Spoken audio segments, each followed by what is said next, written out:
Bonjour, on va voir dans cette vidéo comment on fait pour ranger dans un certain ordre une série de nombres donnés.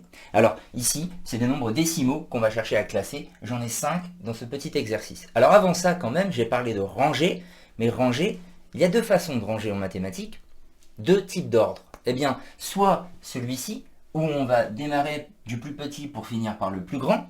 Dans ce cas, on dira qu'on a rangé des nombres dans l'ordre croissant, c'est en train de grandir les valeurs, donc ça croît, verbe croître, et donc on dira que l'ordre c'est l'ordre croissant, je le redis, voilà un exemple. Et dans l'autre sens, quand on démarrera du plus grand et qu'on terminera par le plus petit, là c'est l'ordre décroissant. Ça décroît, ça diminue.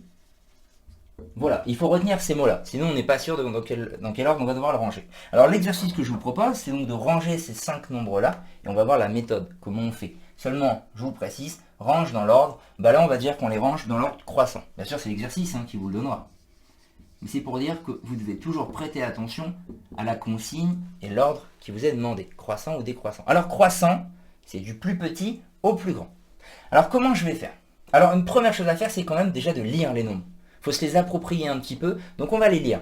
On a 27,8, 17,4, 27,62, 27,147 et 37,1. Donc là déjà, de manière assez rapide, je suis quand même capable de me dire, ah il y en a un qui était plus petit que les autres, et un qui était plus grand que les autres. Quand on est capable de faire ça, autant le faire tout de suite. Qu'est-ce qu'on va faire seulement?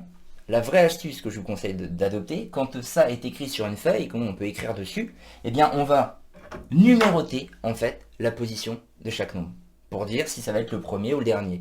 Là j'ai 5 nombres, je sais que 17 c'est le plus petit, parce qu'après j'ai des 27, quelque chose et 37, donc c'est lui le plus petit. Eh bien je vais mettre un 1. Vous mettez une petite flèche un peu n'importe où comme vous voulez.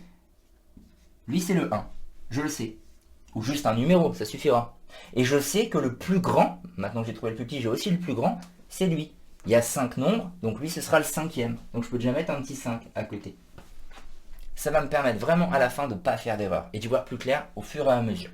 Donc finalement, je n'ai plus qu'à trouver les positions de ces 3 nombres-là, le 2e, le 3e, le 4e. Et là on arrive à la dernière chose, c'est comment on fait pour comparer ces nombres alors que les parties entières sont identiques. C'est évidemment au niveau des parties décimales que ça va se passer. Si je relis, ici j'ai 8, ici j'ai 62, ici j'ai 147. Je rencontre ici le même problème que j'ai lorsque je veux comparer seulement deux nombres. Pour comparer, il faudrait que j'ai le même nombre de chiffres au niveau de la partie décimale. Et alors comment je fais pour savoir combien de chiffres je dois avoir? Eh bien, je vais me référer à celui qui en a le plus. C'est lui. Lui, il en a 3 de chiffres après la virgule, donc il faudrait que les autres en aient aussi 3. Le problème, c'est que lui, pour le moment, il n'en a que 2. Eh bien, je vais avoir recours à l'astuce qui est toujours la même. Je vais rajouter un 0. Ça y est, il en a 3. Celui-ci n'en a qu'un seul, eh bien, je vais donc en rajouter 2. Et ça y est, lui aussi, il en a 3. Et maintenant, je vais terminer, je vais les comparer facilement. J'ai 800, si je regarde plus que la partie décimale, la partie entière, c'est la même. J'ai 800, j'ai 620, j'ai 147. Bon, c'est lui qui vient après celui-là. C'est lui le deuxième. Et après 147, c'est 620. C'est donc lui le troisième. Et donc, c'est lui le quatrième. Le cinquième, je l'avais déjà trouvé, c'était lui, c'était le dernier. J'ai bien 5 chiffres, les 5 chiffres sont numérotés, je ne peux plus me tromper. Ça y est. Je sais que lui, c'est le premier. Et d'ailleurs, dans ma tête, là je vais le faire à voix haute, dans ma tête, je compte. Je me dis, le premier, c'est 17,4. Et je mets bien le symbole de comparaison, plus petit que. Le deuxième, je sais que j'en suis au deuxième, c'est 27,147. Le troisième, c'est 27,620. Ou alors on écrit que l'énoncé de départ, ça c'est si on est à l'aise, mais sinon on remet le 0, c'est pas très grave. Le quatrième, c'est lui, 27,8. Et le cinquième, je le redis, vous comptez dans votre tête pour être sûr d'avoir tout mis, eh bien c'est celui-là. Voilà, donc retenez bien, on numérote, ça nous aide beaucoup. Si on peut trouver tout de suite le premier ou le dernier, on le fait. Et enfin, on pense à rajouter les zéros pour avoir le même nombre de chiffres sur les nombres où il peut y avoir un problème. Voilà.